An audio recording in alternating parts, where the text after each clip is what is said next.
오늘 말씀은 학개서 2장 10절로 23절의 말씀입니다. 함께 읽습니다.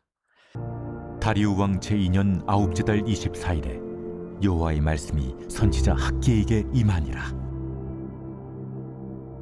만군의 여호와가 말하노니 너는 제사장에게 율법에 대하여 물어 이르기를 사람이 옷자락에 거룩한 고기를 쌓는데 그 옷자락이 만일 떡에나 국에나 포도주에나 기름에나 다른 음식물에 닿았으면 그것이 성물이 되겠느냐 하라. 학개가 물음에 제사장들이 대답하여 이르되 아니니라.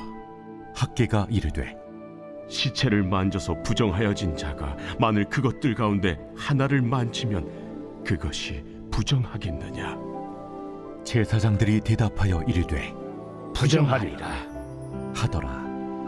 이에 학개가 대답하여 이르되 여호와의 말씀에 내 앞에서 이 백성이 그러하고 이 나라가 그러하고 그들의 손의 모든 일도 그러하고 그들이 거기에서 드리는 것도 부정하니라.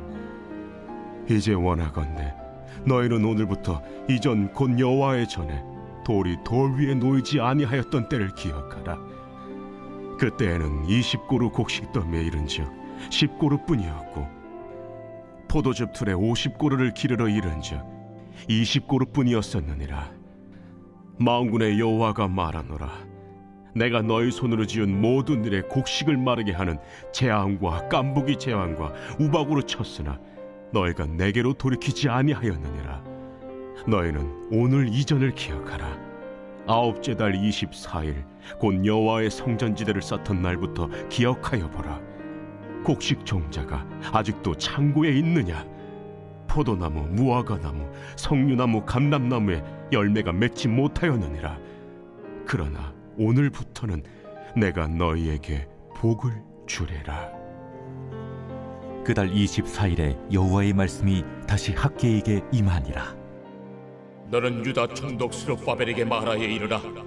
내가 하늘과 땅을 진동시킬 것이요 여러 왕국들의 보좌를 엎을 것이요 여러 나라의 세력을 멸할 것이요 그 병거들과 그 탄자를 엎드러뜨리리니 말과 그 탄자가 각각 그의 동료의 칼에 엎드러지리라.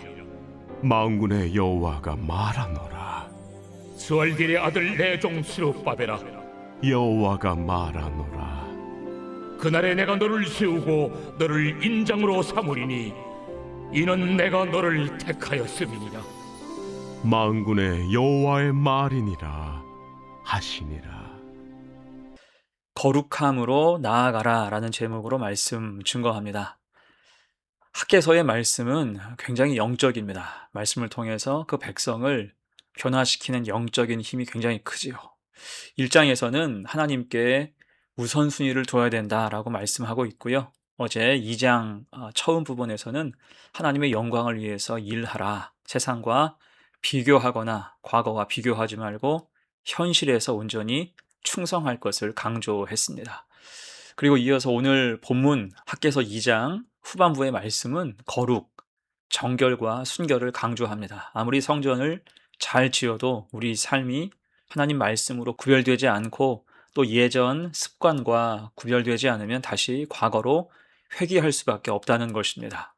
우린 종종 외적인 것들, 눈에 보이는 것들을 갖추는 것에 집중할 때가 있죠. 남들 눈에 잘 보이고 싶어하는 근성이 있습니다. 하지만 하나님이 원하시는 것은 우리 내면의 거룩함이에요. 그래서 본문에서 강조하고 있는 거룩의 가치가 무엇일까? 두 가지로 생각해 봅니다. 첫 번째, 거룩은 지킬 때 능력이 있다는 거예요. 12절과 13절 보세요. 사람이 옷자락에 거룩한 고기를 쌓는데 그 옷자락이 만일 떡에나 국에나 포도주에나 기름에나 다른 음식물에 닿았으면 그것이 성물이 되겠느냐 하라. 학개가 물음에 제사장들이 대답하여 이르되 아니니라 하는지라. 학개가 이르되 시체를 만져서 부정하여진 자가 만일 그것들 가운데 하나를 만지면 그것이 부정하겠느냐 하니 제사장들이 대답하여 이르되 부정하리라 하더라. 아멘. 자, 이게 참 재밌는 말씀이에요. 일종의 퀴즈를 내고 있는 겁니다. 거룩한 것과 어떤 물건이 접촉했는데 그것이 같이 거룩해질 것인가? 아니라는 거죠. 거룩한 것과 접촉되었다고 해서 그 물건이 거룩해지는 것은 아니라는 것입니다. 자, 그러면 부정한 것은 어떨까요? 부정한 자가 물건을 만지면 그것은 어떻게 될까요? 그것은 부정해진다. 그런 뜻이에요. 부정한 것과 닿으면 그 물건도 부정해집니다. 여러분, 이 이야기는 의미가 있습니다. 쉽게 말하면 거룩은 어렵고 타락은 쉽다라는 거겠죠. 거룩을 확장하기가 쉽지 않은 반면 부정한 것들, 못된 것들은 들불 번지듯이 번질 수 있다는 것입니다. 지금도 마찬가지죠. 선한 영향력은 조금씩 천천히 퍼져가지만 악한 것들은 순식간에 번지게 됩니다. 한 사람의 불평이 공동체 전체를 어둡게 하고 한 번의 타협이 신앙의 기초를 무너뜨리기 일쑤이지요. 자, 그리고 이것이 당시 이스라엘 민족의 현실이었다는 것입니다. 14절 보세요. 이에 학개가 대답하여 이르되 여호와의 말씀에 내 앞에서 이 백성이 그러하고 이 나라가 그러하고 그들의 손의 모든 일도 그러하고 그들이 거기에서 드리는 것도 부정하니라. 아멘. 곧 정결하지 못한 채로 예배할 때 예배도 부정하게 되고 드리는 예물도 부정하게 된다는 거예요. 지금 일반적인 것들이 다 그런 처지라는 것입니다. 곧 죄는 경계하지 않는다면 삶 전체가 죄로 인해서 물드는 것을 막을 수 없다는 거예요. 자, 그래서 필요한 게 무엇입니까? 그 부정함을 씻어야 한다는 거예요. 무엇으로요? 하나님 말씀. 하나님 주신 말씀을 마음으로부터 지켜나갈 때 온전해질 수 있다는 것입니다. 그러면서 성전의 기능은 온전히 회복하게 되며 민족의 정체성도 신앙적으로 확립할 수가 있다는 것입니다. 자, 그리고 이 이야기가 궁극적으로 우리에게 교훈하는 것은 우리 영혼을 오직 예수 그리스도의 보혈로 씻어야만 정결케 된다라는 것을 강조하는 것과 같습니다. 찬송가 258장의 가사죠. 샘물과 같은 보혈은 임마누엘 피로다. 이 샘에 죄를 씻으면 정하게 되겠네. 자, 스가랴서 13장 1절에서 하신 말씀이에요. 그 날에 죄와 더러움을 씻는 샘이 다윗의 족속과 예루살렘 주민을 위하여 열리리라. 아멘. 이 말씀이 주님을 예표하는 말씀이죠. 곧 우리에게는 예수 그리스도 이 생명샘이 이미 열렸다는 것입니다. 십자가에서 흘리신 예수 그리스도의 보혈이 우리를 정결케 하는 샘이 돼요. 그래서 성도는 예수 보혈로 부정함을 씻고 거룩함으로 나아가야 하는 것입니다. 그럴 때 우리는 성도다운 성도가 되며 우리가 모인 교회는 능력이 생기는 것입니다. 이에 이 땅을 살면서 거룩은 지키기 어렵지만 예수 보혈로 거룩을 지켜 살아갈 때 정결한 능력이 임하고 그를 통해서 하나님의 일하심을 기억하여 힘써서 살아가는 복된 교회와 성도가 되시기를 간절히 축원합니다. 아멘. 두 번째, 거룩의 가치 두 번째는 거룩을 통해서 축복이 부어진다라는 거예요. 지금 이스라엘 백성들은 성전을 15년 동안 방치했었습니다. 많은 이유가 있었지만 그 중에 하나가 생활의 염려 때문이었죠. 먹고 살기 바쁘다는 거예요. 땅도 더 개간해야 되고 살 집도 손봐야 되고 물건도 내다 팔아야 되고 온통 일신의 안위를 생각한 것입니다. 그렇게 그들은 하나님의 일은 나중으로 미루고 당장 급한 것부터 해결하려고 했어요. 사실 이것이 우리의 모습 아닙니까? 하나님 이외에 딴 일로 바쁘면서 그것으로 믿음 생활에 대해서 핑계를 삼을 때가 많다는 거예요. 하지만 그 결과가 무엇입니까? 스스로 발버둥 쳐서 애썼으면 보다 잘 살아야 할 텐데 그 삶은 별로 나아진 것이 없다라는 거예요. 이유가 무엇일까요? 땅에 매인 우리의 문제가 하늘에서 풀리지 않았기 때문이에요. 1장 6절에서 이렇게 말씀을 하죠. 너희가 많이 뿌릴지라도 수확이 적으며 먹을지라도 배부르지 못하며 마실지라도 흡족하지 못하며 입어도 따뜻하지 못하며 일꾼이 삭슬 받아도 그것을 구멍 뚫어진 전대에 넣음이 되느니라. 아멘.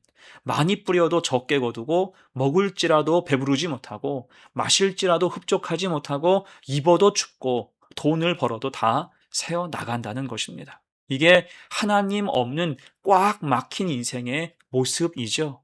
오늘 본문도 같은 말씀을 하고 있어요. 17절 이하 19절 말씀 봅니다. 만군의 여호와가 말하노라 내가 너희 손으로 지은 모든 일에 곡식을 마르게 하는 재앙과 깐부기 재앙과 우박으로 쳤으나 너희가 내게로 돌이키지 아니하였느니라. 너희는 오늘 이전을 기억하라. 아홉째 달 24일 곧 여호와의 성전 지대를 쌓던 날부터 기억하여 보라. 곡식 종자가 아직도 창고에 있느냐? 포도나무, 무화과나무, 석류나무, 감람나무의 열매가 맺지 못하였느니라. 아멘. 하나님과의 관계가 다 막혀서 땅이 열매를 내지 않는다는 것입니다. 하나님이 열어주시지 않으면 다 막힌다는 거예요. 거룩을 잃어버릴 때 능력도 잃고 대신 결핍의 문제가 생길 수밖에 없다는 것입니다. 하지만 돌이켜서 다시 겸비할 때, 하나님 앞에서 겸손해질 때 어떻게 됩니까? 19절 하반절 말씀, 그러나 오늘부터는 내가 너희에게 복을 주리라. 아멘. 그 백성이 다시 겸비함으로 선다면, 다시 거룩함을 가지고 하나님을 향한다면 막힌 것을 열어주신다는 것입니다. 자, 여기서 오늘부터라는 표현이 참 중요하죠. 곧 과거에 아무리 실패했어도 오늘을 신실하게 살아가면, 오늘부터 내가 주님 앞에 바로 서고자 한다면 하나님께서 새로운 시작으로 은혜 부어주실 수가 있다라는 것입니다. 여러분, 그래서 우리도 삶의 문제가 생긴다면 먼저 하나님 앞에서 내가 거룩한지를 생각해야 하는 거예요. 막힌 부분이 있다면 우리 삶을 돌아볼 필요가 있습니다. 자녀가 방황한다면 자녀만 탓하지 말고 우리 삶을 깊이 돌아봐야 하는 것입니다. 가정과 교회와 사역, 뭔가가 막힐 때, 이해할 수 없는 시련과 어려움 앞에 설 때 우린 우선적으로 믿음과 거룩을 점검할 필요가 있습니다. 하늘이 막히면 사방이 다 막히게 되기 때문이죠. 자, 그리고 이제 학개 선지자는 거룩한 자로 쓰임 받는 스룹바벨을 축복합니다. 거룩한 자가 이런 복을 받는다 소개하는 거예요. 23절 말씀, 만군의 여호와가 말하노라. 스알디엘의 아들 내 종 스룹바벨아, 여호와가 말하노라. 그 날에 내가 너를 세우고 너를 인장으로 삼으리니 이는 내가 너를 택하였음이니라. 만군의 여호와의 말이니라 하시니라. 아멘. 여러 수식어로 그를 축복하고 있죠. 내 종, 너를 세울 것이다. 인장으로 삼을 것이다. 내가 너를 택할 것이다. 무슨 뜻입니까? 하나님은 겸손한 자, 거룩한 자를 향해서 하늘 문을 여신다는 거예요. 특히 인장은 왕의 권위를 상징하는 도구죠. 하나님이 스룹바벨을 인장으로 삼으셨다는 것은 그를 통해서 하나님의 능력과 권세가 드러나게 된다는 뜻이에요. 자, 이에 우리도 거룩함을 지키고 살아갈 때 하늘 문이 열리는 역사, 하나님께 귀하게 쓰임받는 복된 성도가 되시기를 간절히 축원합니다. 아멘. 이제 말씀을 마무리합니다. 오늘 말씀은 거룩에 대한 말씀이에요. 성전은 크기나 화려함이 아니라 거룩으로 채워야 함을 강조하는 것입니다. 거룩을 지키는 것이 관건이에요. 다만 쉽지 않다라는 것을 기억하고 거룩을 지켜야 한다는 것입니다. 대신 거룩을 잘 지킬 때 능력이 임하게 됨을 약속하고 있어요. 거룩한 자의 예배와 헌신을 하나님은 기쁘게 받으시고 은혜와 능력으로 함께 하십니다. 또한 하나님은 거룩한 자를 찾으세요. 세상은 능력 있는 자, 힘 있는 자를 찾지만 하나님은 거룩한 자, 하나님 앞에서 겸비한 자로 충성하는 자를 귀하게 여기십니다. 우리가 그런 사람 되어서 하나님께 복을 받고 귀하게 쓰임받으며 하나님의 역사에 보탬이 되고 도구가 되는 우리 성도들 그리고 우리 교회가 되시기를 간절히 축원합니다. 아멘. 함께 기도합니다. 은혜로우신 하나님 아버지, 오늘 학개서의 말씀을 통해서 거룩의 중요함을 깨닫게 하시니 감사합니다. 거룩은 어렵고 타락은 쉬운 이 시대에 우리가 세상과 구별된 삶을 살게 하옵소서. 그리스도의 보혈로 정결케 하셔서 거룩함으로 나아가게 하옵소서. 또한 우리의 삶에 막힌 것이 있다면 먼저 거룩함으로 점검하는 지혜를 허락하셔서 축복이 가득한 우리의 삶이 되게 하옵소서. 감사드리며 예수님의 이름으로 기도합니다. 아멘.